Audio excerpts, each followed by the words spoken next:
Hello, and welcome to Get In, We're Going Healing.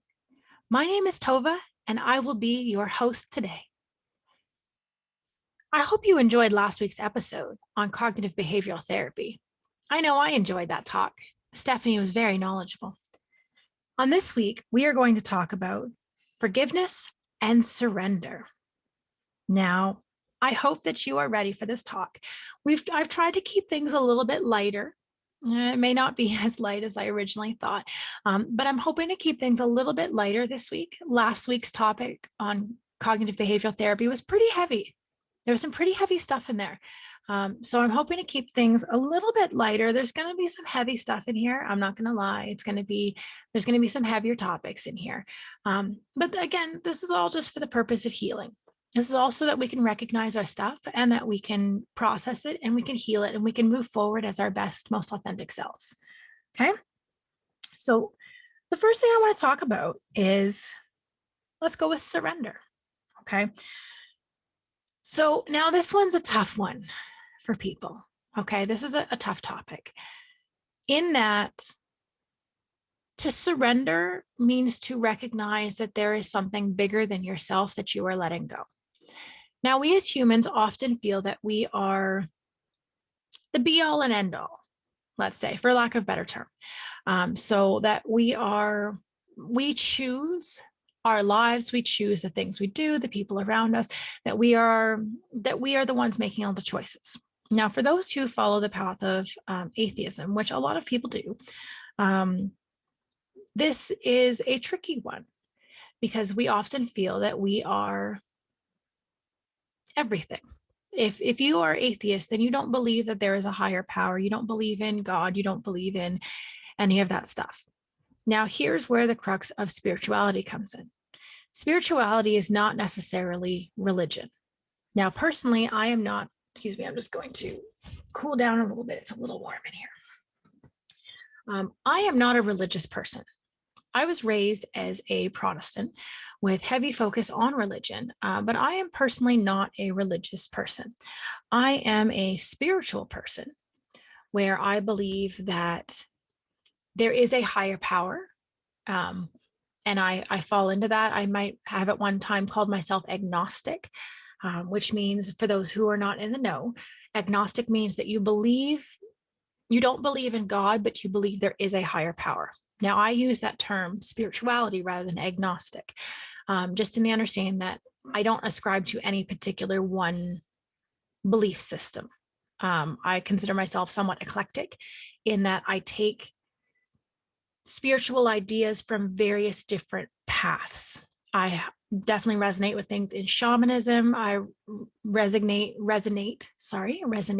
with things in more like the Buddhist system, the Taoist system. I identify with things in older religions, such as like the different pagan religions. And when I say pagan is a term that means more than one deity. Okay, so you've got your monotheistic religions that are the big three, is what I call them: Islam, Christianity, and Judaism. Those are the big monotheistic belief systems where there is one deity. There may be three aspects of them. As in Christianity, there is the three aspects. But I don't believe, and Judaism has Yahweh, if I'm not mistaken. I may be incorrect on that. But there's more to it, right? There's just the three. Then you've got other faith-based systems like animism, shamanism, Hindu, Buddhist is more of a philosophy than an actual religion. But you've got like different other systems, okay, that rely on multiple gods. You'll see that in like Norse belief systems, where you've got like Odin and Thor and Loki, which everyone's usually familiar with those thanks to the Marvel universe. But you've got those Freya, those are multiple gods, okay? And you've got that in shamanism, the Native American belief systems. You've got that in Hindu, in the belief systems of Hindu, where you've got like Vishnu and Ganesh and the different the different deities in that as well. So all of those, as far as I'm concerned, they're all spiritual. The religion itself, as far as I believe it, now I'm not speaking for anyone else, I'm speaking only for myself and my understanding. Religion is the writing of the rules that you have to follow in order to follow that spirituality system, the basis of the rules. To me, spirituality is your connection to divinity, whatever that means. Okay. However that looks for you, that doesn't matter, because it doesn't matter how you believe. Okay. Your belief system is tied to you. It is an individual choice for what works for you. It may not work for other people, and that's okay. It needs to work for you. So, spirituality to me is believing in something bigger than yourself. Okay. It doesn't matter what you call it. The name is insignificant. Whether you call it God, spirit, source, higher power, deity, higher self. If you don't really want to give it outside that, call it your higher self, or the force. In our home, we're very Star Wars. We're a very Star Wars centric family. So there's a lot of talk about the force, the energy that is in all things. It does not matter what you name it. Okay, that's not the point. Names are names are names. That's not, it's the important part is what it is, how it affects you, what you connect with, right? So understand that there is something greater than you. Okay. So surrendering is acknowledging that there is something bigger than you, and saying that you are letting go of your need to control the things in your environment, the people in your environment, even yourself, in a sense. You're saying that you're letting go of the need to control and allowing spirit, source, higher self, God, again, doesn't matter what you name it, but you're letting that energy exist without your need to try to manipulate and control that. Okay. So that's accepting life as it comes, accepting life as what is given and what comes without trying to control it. It's accepting the curveballs and learning to adapt to what life throws at you rather than trying to control what life throws at you. Now, nothing has made this more clear than the pandemic. And I found this myself as I worked through my stuff during the pandemic. And of course, you can't control what's going on. You can't control the virus. You can't control whether you catch it or not. If you even want to call it that, I mean, that's a whole different topic, which we're not going to get into. But you don't have control of what other people do. You don't have control of what other people say. You don't have control of your environment in that way. You cannot control what's happening in the world. You can't. You go ahead and try. Go ahead and try and see what that gets you. See if that actually makes any difference whatsoever. I can promise you it won't. It won't, because you don't have that control. You have control of you, only you, and how you react to things. That is absolutely the only thing you have control. You don't control your children. You don't control your spouse. You don't control your parents. You don't control your friends. You don't control your coworkers. You don't control your boss. You have no control over any of those things. So learning to surrender means learning to give up the feeling that you have to control those things and do something about it and adapt them and change them, change other people's beliefs, change other people to understand things the way that you see them, change other people to do things the way you want them to do. You don't have control over those things. You have control over you. Okay, so learning to surrender is learning to let go of the desire to control those things. Let people do what they're going to do. Let people say what they're going to say. If something someone says triggers you, that's on you to address your trigger and ask yourself, why does that upset me? What is it that sets off? What does that trigger in me that needs to be healed?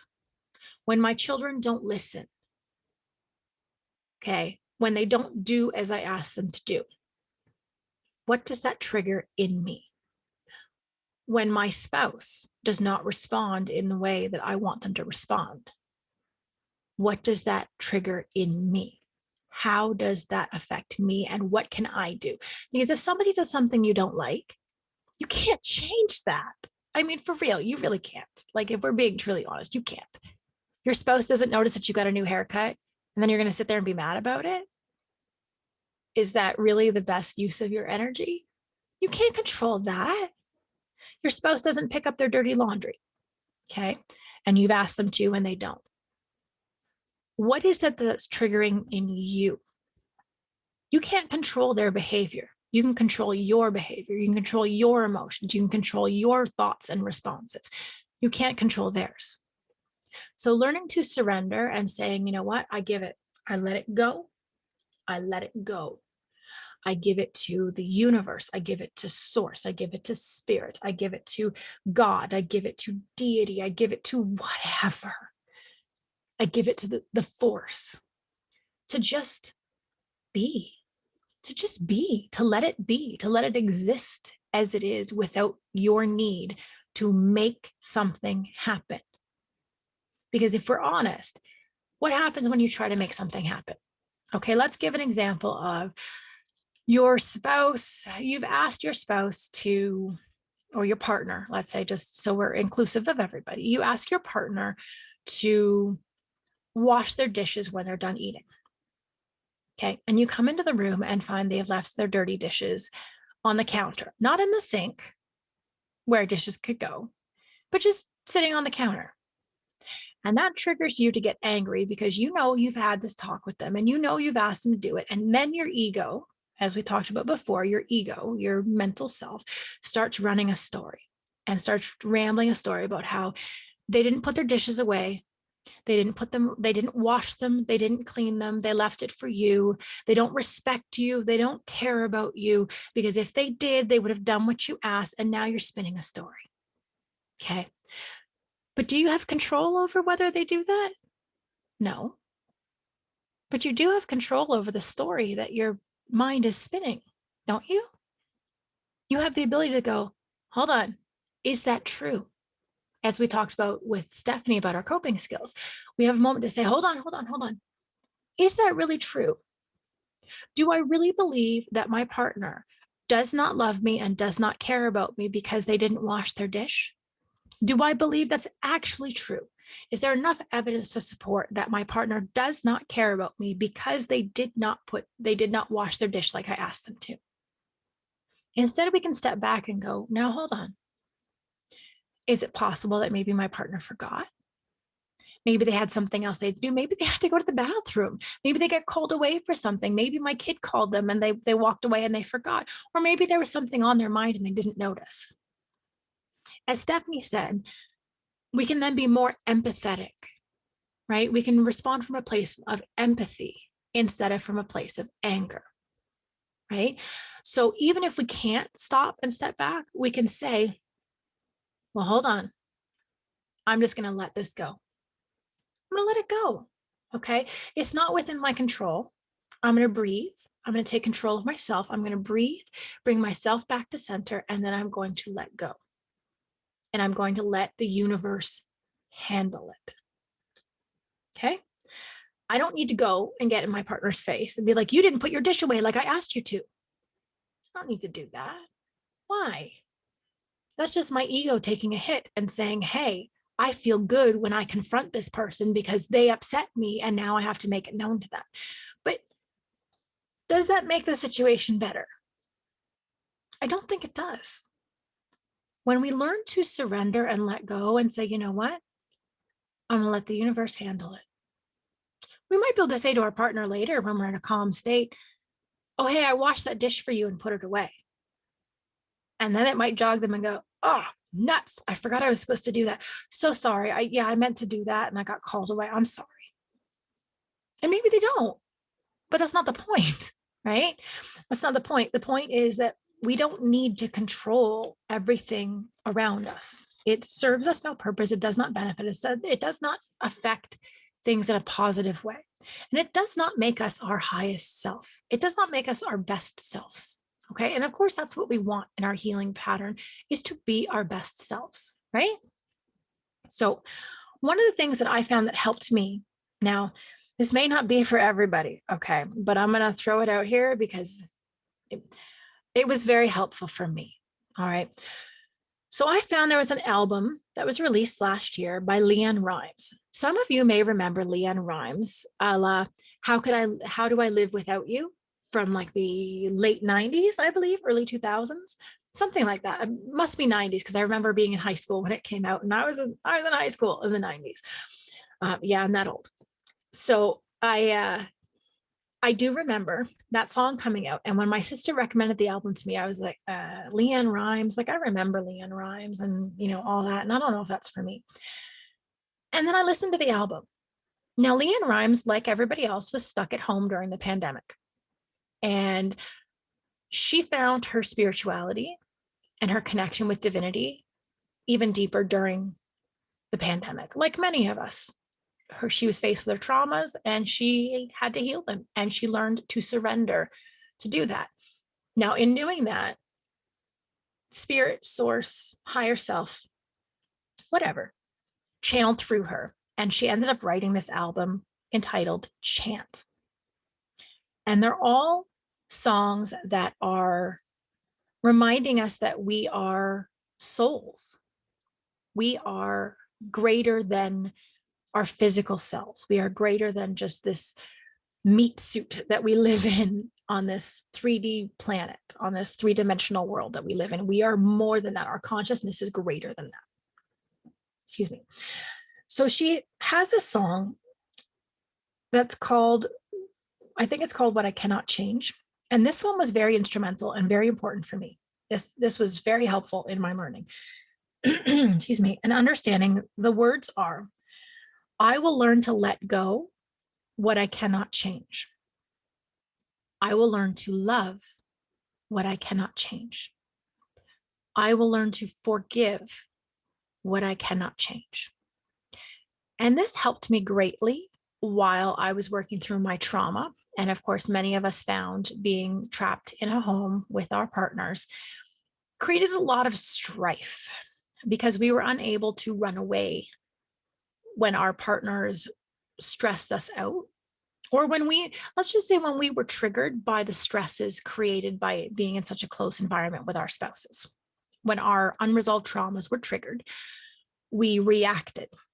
And as I remember seeing a headline that said, when the lockdown ended in China, many people flocked to divorce lawyers because these partners were trapped in a home without their usual coping skills. You weren't able to go out with your friends. You weren't able to go out and have a drink. You weren't able to go dancing. You weren't able to, whatever it is that you do to cope normally was gone. And you're being trapped in close quarters with somebody who's frustrating you and you can't get away from them. Or again, they're not making you feel that way because nobody makes anybody feel anything. You are feeling that way and you are having a hard time processing and coping. So then you get upset, right? So I found this song to be very helpful in understanding to let go. I can't make my partner do anything that he doesn't want to do. I can't make him change, nor should I, because the only person I have control over is myself, right? So I learned to let go and say to source, to the divine, all right, I leave it with you. I ask for help. I ask for help. I don't know what to do. I am frustrated. I am having a very hard time. I can't change him. I can't make him be what I want him to be. So I let go.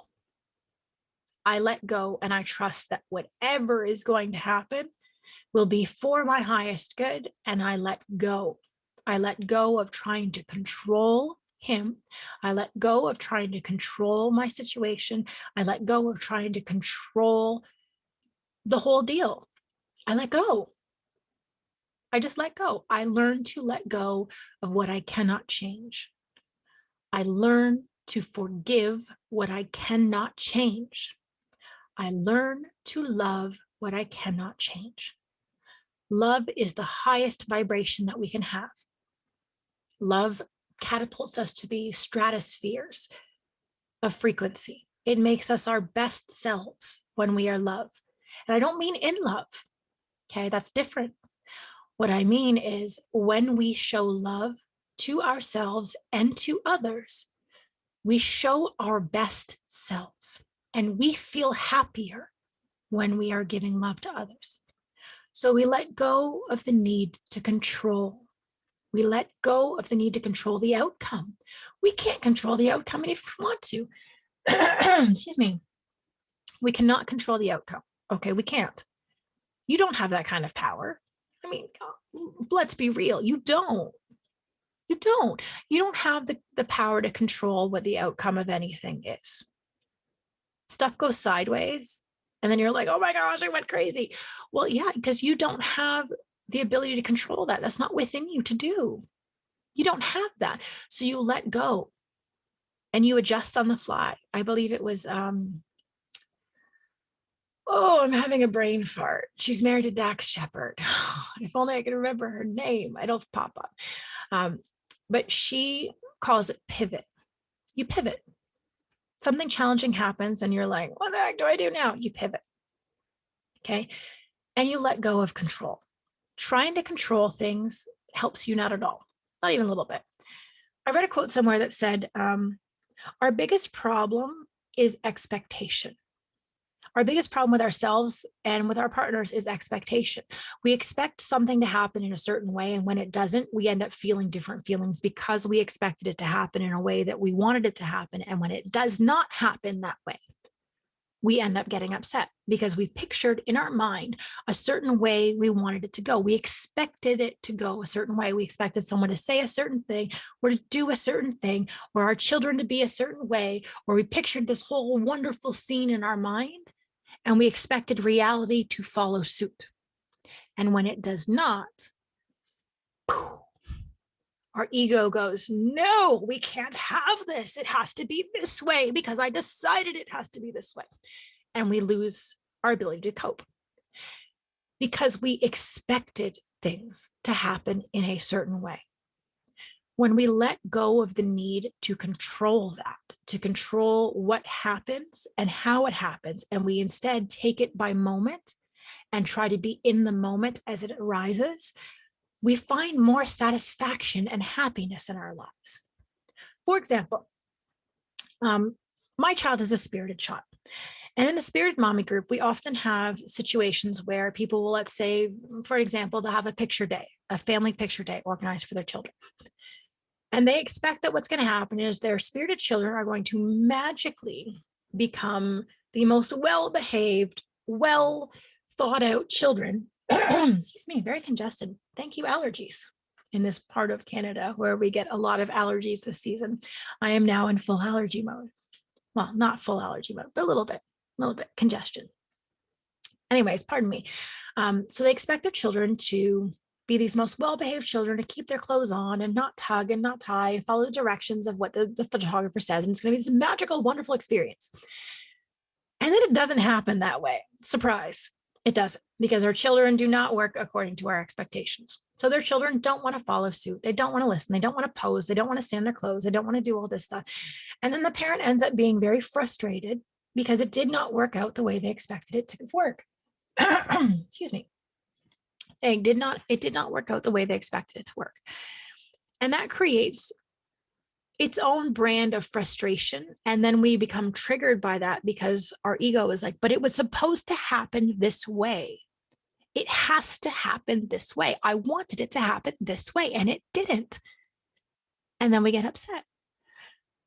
If we let go of our need to control the situation and instead let our children wear what they want to wear, let them move the way they want to move, let them be who they are without trying to control them, what we end up is we do end up with wonderful family photos. Maybe not the way that we wanted them to be, but we end up with children who are smiling, children who are enjoying stuff. We end up with photos that are genuine and happy with our families, not because we posed them in matching outfits in this specific place, in this specific way, with these specific poses, but because we made the best of it and we were able to capture this wonderful moment with our family, which in the end is actually the most important part anyway.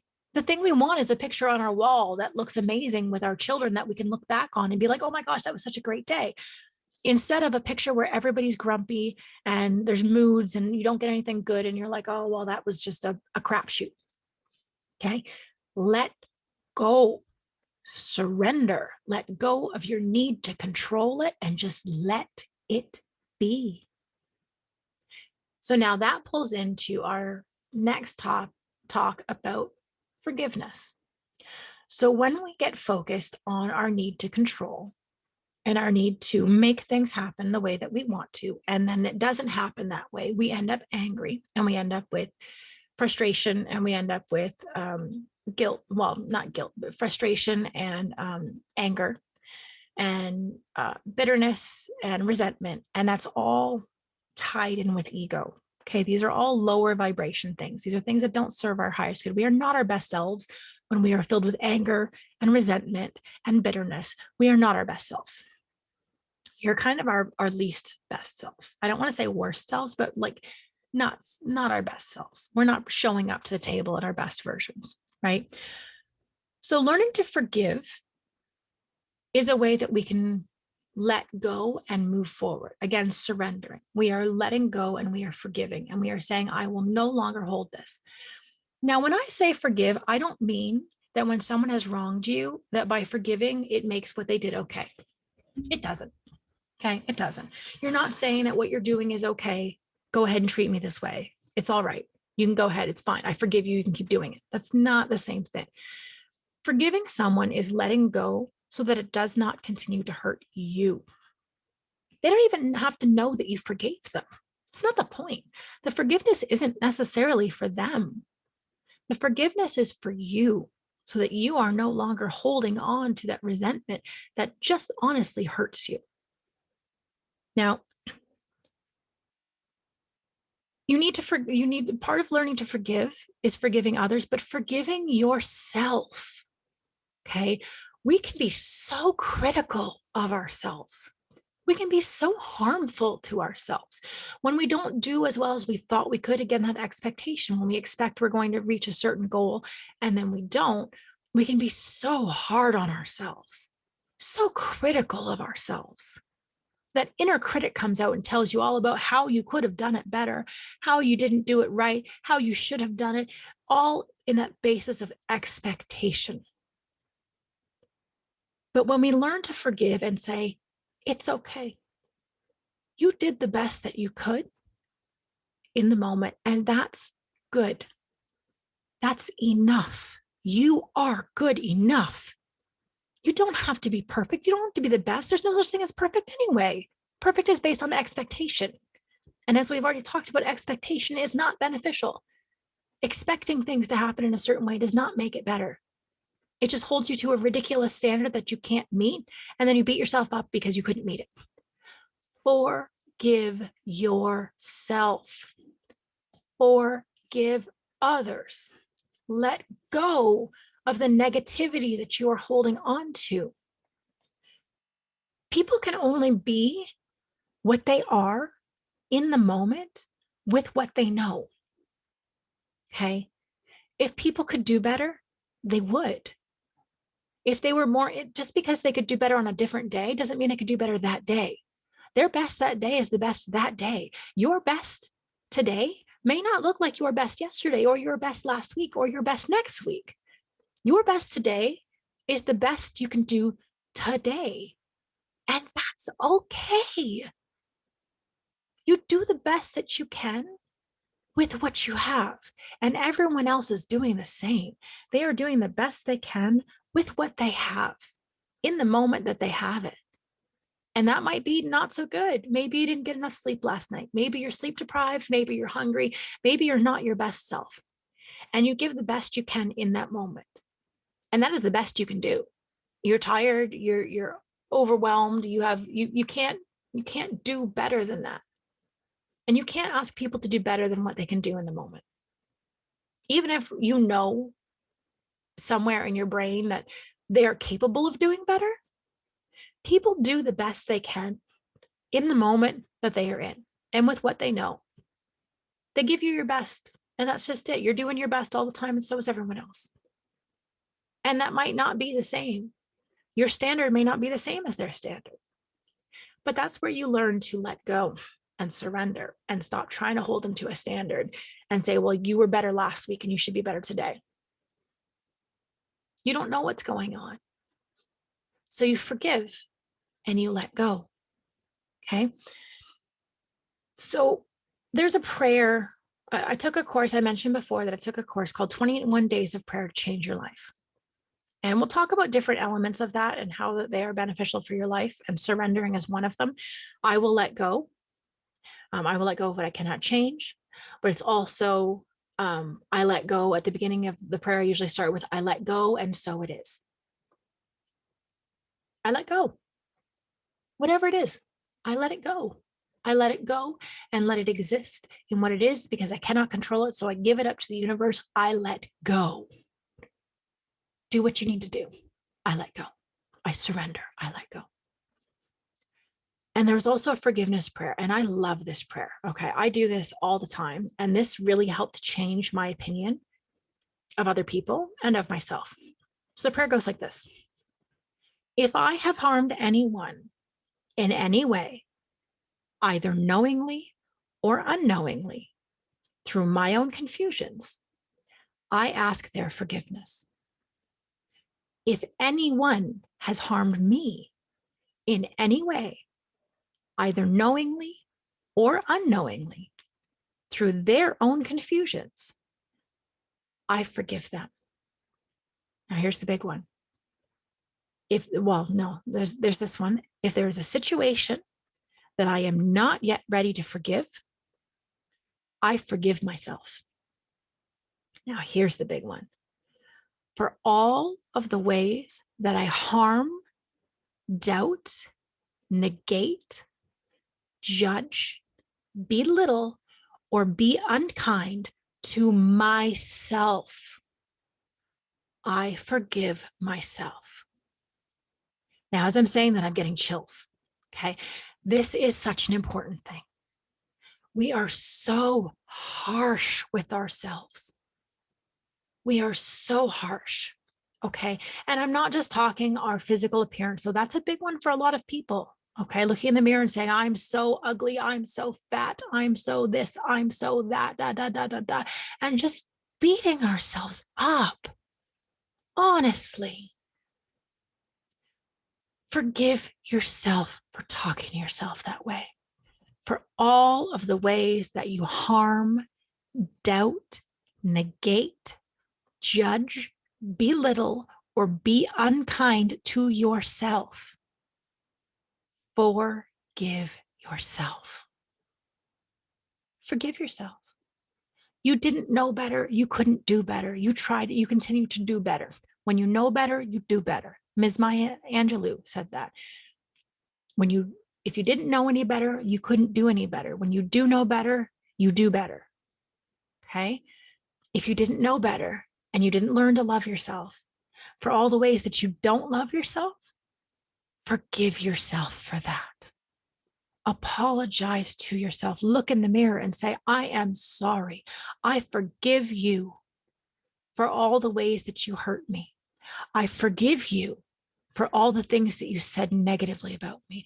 I forgive you. And forgive yourself. Okay? So there's also another song by Leann Rimes in that same album, Chant, called Set Me Free. And in the words she says in that is, hold on, I'm having a brain fart. Love, oh love, set me free, set me free.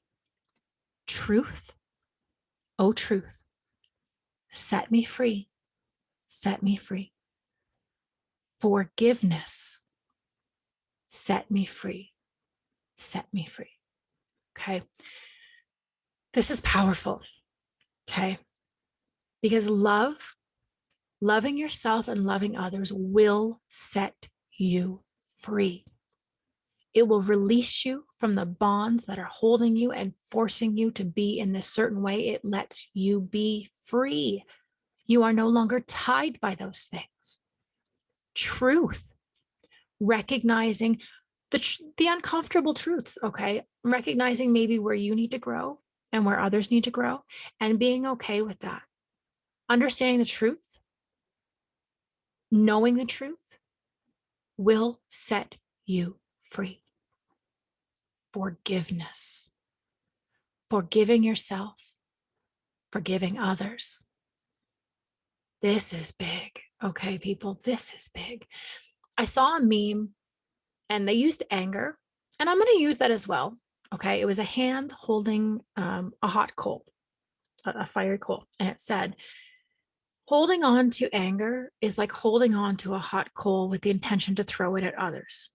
The longer you hold it, the more it hurts you. Now, this is what I mean by forgiveness. The longer that you hold on to a grudge and your anger and resentment towards someone else does not change them. Okay, it does not change them. It does not make what happened different. It does not erase the past. It does not erase what they did. It does not change anything. You sitting there in your anger and resentment does not affect the other person. The only person it hurts is you. You are the only one hurt by that. You are the only one affected by that, not them. You can sit there and say, oh, I'm so angry with my ex. I can't believe they did that thing to me. They did this horrible thing. And I am so angry about that. And I will never forgive them for that. Do you think you're sitting there not forgiving them affects their life? It doesn't. The person's life it affects is you.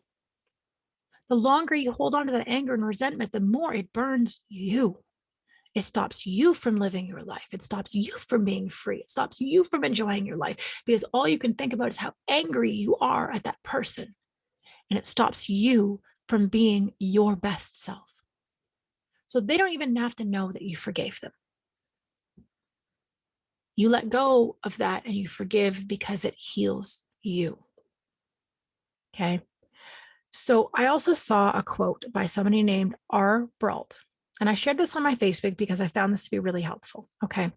The quote was, life becomes easier when you learn to accept the apology that you never got. Because if we're honest, if someone hurts you, they may not ever apologize. And even if they did, they may never apologize to the level that you want them to apologize to. Because sometimes if someone apologizes, it's not the way that you think they should apologize. And then it's still not good enough. Okay. They may never apologize. Does that mean you still hold on to that resentment? No. Why? They may never acknowledge what they did to you. But when you learn to accept the apology that you never got, your life becomes easier because you become set free. So you can do that in a visualization, in a meditation. And I have done this. Okay. I harbored a lot of anger and resentment towards my mother for my childhood.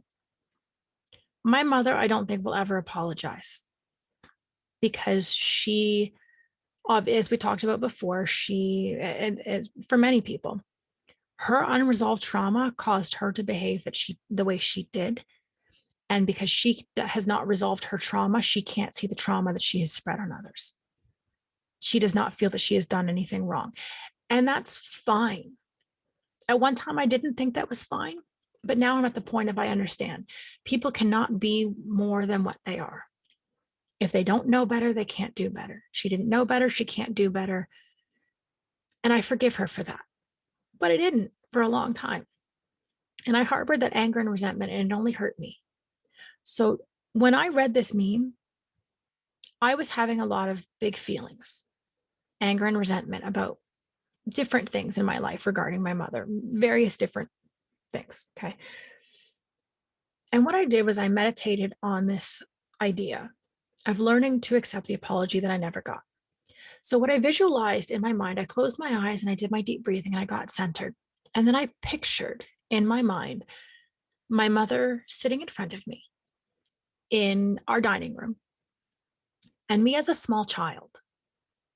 I did this in two ways. I originally envisioned myself as a small child sitting in front of her, and I envisioned myself as an adult sitting in front of her. And I pictured in my mind her apologizing to me for all the ways that she wronged me, for all the things that she did that caused me pain. I just pictured that. And I pictured her saying, I'm sorry. I'm sorry for hurting you. I'm sorry for not being the person you needed me to be. I'm sorry for letting my pain harm you. I'm sorry for all of the things. And it wasn't all necessarily details. Okay. Sometimes if you want to, you can go into details. I'm sorry for this specific individual thing, but that's not the point. Okay. You could do that, but you don't need to. Okay. It's more about, I'm sorry for the things I did that hurt you. And the feeling that you get from that, how it feels to have them say, to acknowledge the hurt that they caused you and apologize for that. And let that feeling wash over you, that feeling of they acknowledged it. They acknowledged my pain. They acknowledged the hurt that they caused me. And now that they have acknowledged it, I can let that go. And you just let it go. And in my mind, I pictured her saying, I'm sorry. And me saying, I forgive you, Mom. And that was so powerful. That was so powerful. In that same time when I did that, there were a lot of grievances I had with my partner about things that happened while I was in my trauma. And as my therapist said, my wounded parts were hitting against his wounded parts and the way that I was treated. And there was a lot of resentment still tied in there and a lot of hurt.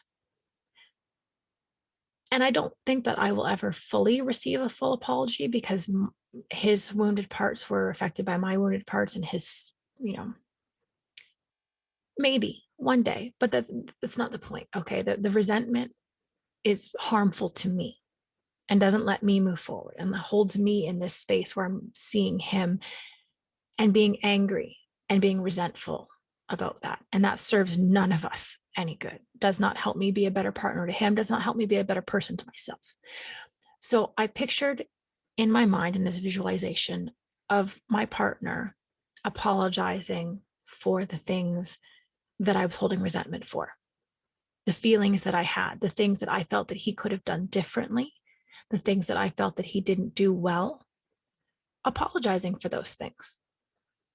And they were like individual things. And at one point there was, I won't go into it because I want to make sure that I keep things separate. I don't want to share too much because it would be disrespectful. This is boundaries. As I'm learning new things about boundaries, part of my healing is learning boundaries because boundaries were not modeled for me. As I mentioned in the generational talk, boundaries were not brought up for me in my childhood. They were not healthy boundaries. And I'm still learning this one. Boundaries are a new topic for me. They're a new skill. And I'm learning where boundaries are. So I won't go into the specific details, okay, because it doesn't really matter. The point of it is, in my mind, picturing the apology, there was a wave that washed over me and I cried. Where I was, I sat and I cried. The relief that I felt at receiving an apology for the things that had caused me hurt just caused this big emotional flood. And all of these tears started and I sobbed for a minute as I just felt this big relief in it. And ended it with it saying, I forgive you and I love you. And that healed so much for me, so much. I've never told my husband about this because it doesn't really matter. I've never told him the apology that I pictured in my mind and what I needed to do, because my healing process isn't a reflection of him. It is my healing process as how I process and I let go. And I have had to learn to accept the apology I never got and just visually imagine it. In the Hawaiian tradition, there is something called, I'm going to butcher this. I know I'm going to try really hard to say it properly. Ho'oponopono. Okay. And it's a forgiveness. Okay, ho'oponopono. And what it is you are saying, I'm sorry. Please forgive me. Thank you. I love you. Now, sometimes this feels really silly. When I first started learning to do it in my 21 days of prayer to change your life, I felt silly. And she started off, Angela Montano. I'm pronouncing that wrong. So sorry, Angela. I will link that in the show notes if you are interested in taking that course. I found it very beneficial, particularly if you have a negative connotation with prayer like I do, being raised in a Christian home. And the prayer associated with that, I found to be very difficult. By learning these new types of prayer and these new types of connection that spread across different genres of spirituality, really was beneficial for me. And I do this as part of my morning meditation every morning. I do my meditation and then I do my prayer right after my meditation. And I found this to be incredibly beneficial. In that, she explained that you start off with just saying it to the universe for all the wrongs that you have done, anything that you have done wrong. You just say to the universe, I'm sorry. Please forgive me. And the thank you goes with the forgiveness of being forgiven by the universe. I'm sorry. Please forgive me. Thank you. I love you. Now you can do this directly to people. Okay. Some of the Hawaiian tradition, there was something I was reading that was talking about different belief systems that went on between the 4 separate segments of Hawaii, that they used to be 4 separate kingdoms in Hawaii. Hawaii, Kauai, I don't remember them all. So sorry. I wish I could. My brain is just not keeping up with me right now. But the different islands were different kingdoms. And in some areas, the act of ho'oponopono is done face to face with the person, saying, I'm sorry. Please forgive me. And when the person forgives, thank you. I love you. And then other ones, it's done as an individual technique, visualizing in your mind as an internal behavior, just to clear the spirit, clear your soul, clear your spirit, your internal self. I use it more as an internal self, but I have used it directly with people as well. And it's just saying, again, that for all the ways that I have harmed others, if I've harmed anyone in any way, either knowingly or unknowingly by my own confusions, I ask their forgiveness. This is the same idea. I'm sorry. Please forgive me. Thank you. I love you. And I will repeat that over and over as a mantra. I'm sorry. Please forgive me. Thank you. I love you. I'm sorry. Please forgive me. Thank you. I love you. And after a while, it starts to really feel, it's like I feel a weight lift and I feel peace and calm with that. And I feel more centered and aware and more myself and more open, more authentic, releasing that. Okay. Forgiveness is not about the other person. It's about you. It's about letting go of that negativity that is holding you back and holding you down. When we forgive others, we free ourselves to be authentic and true. And that's very important. That's very valuable to self. So to recap, to finish our talk, the important part in this stuff is saying, I let go and I forgive. I let go of the need to control myself and others. I let go of the anger and resentment I hold. I forgive you for the wrongs that you have done to me. I forgive myself for the times that I was not kind to myself and I was not good to myself and I didn't love myself, and I am sorry. Please forgive me. Thank you. I love you. We need to let go. We need to stop trying to control everyone else around us. We need to stop holding this anger and resentment. We need to let go of these things because they do not serve our highest good. They do not make us our best selves. They do not make us better people. They just hold us in these ugly patterns that prevent us from enjoying our lives. So I hope that my talk today has helped you. I hope that in all of this, you can learn to let go. Let the universe, there's that phrase, let go and let God. Jesus, take the wheel. There's the other one, Jesus, take the wheel. Saying, I don't need to control every aspect of everything. I don't know how it's going to turn out. I don't. I have no idea. All I can do is let go and let whatever energy, whatever force works in the universe, to let it do its thing. As I continue to heal and continue to affect the things that I can, and I can grow and I can help myself and I can heal the things that hold me back, and I can become a better person. And that's within my control to do. And I keep doing that, and let other people walk their path, because everyone else is walking their own path. They're walking their own path of healing. Whether they choose to heal or not is not up to you. Even if you want them to, nobody changes unless they are ready to change. It's like the old joke, how many therapists does it take to change a light bulb? None. The light bulb has to want to change. You can't make people change. No amount of guilting them, shaming them, tough loving them.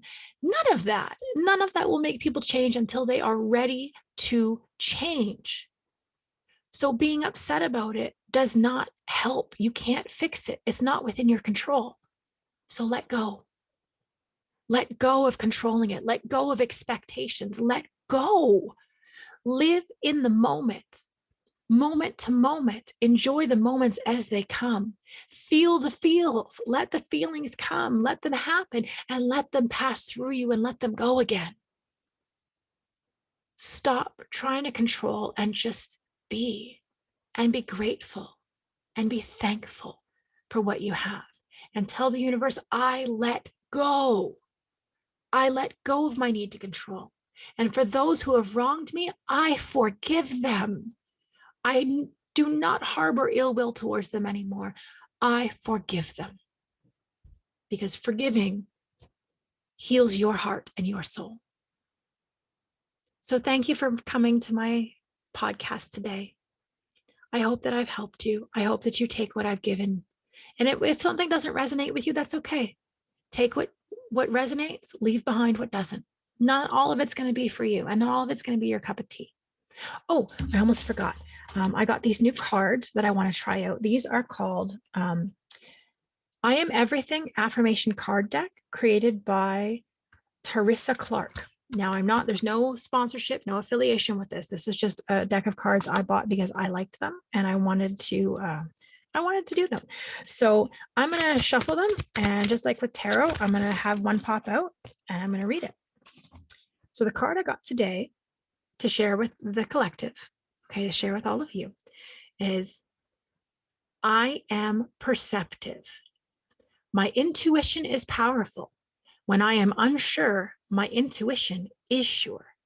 I strengthen my intuition by trusting it and responding to its impulses. I am perceptive. I'll show for those who are following the video. So I want you to remember that I am perceptive. Let your intuition guide you. Let your intuition tell you when something feels wrong or right. Start to trust your intuition. You can strengthen it by listening to it more. All right, fellow humans, I love you, and I hope that you have a wonderful week. Please don't forget to join me next week when I will be speaking with Emily Innes, and we will be talking about relationships and unresolved trauma, and how each of your wounded parts and your unresolved trauma can affect your relationship and what you can do about that. Until next week, love and light, fellow human. Have a great week.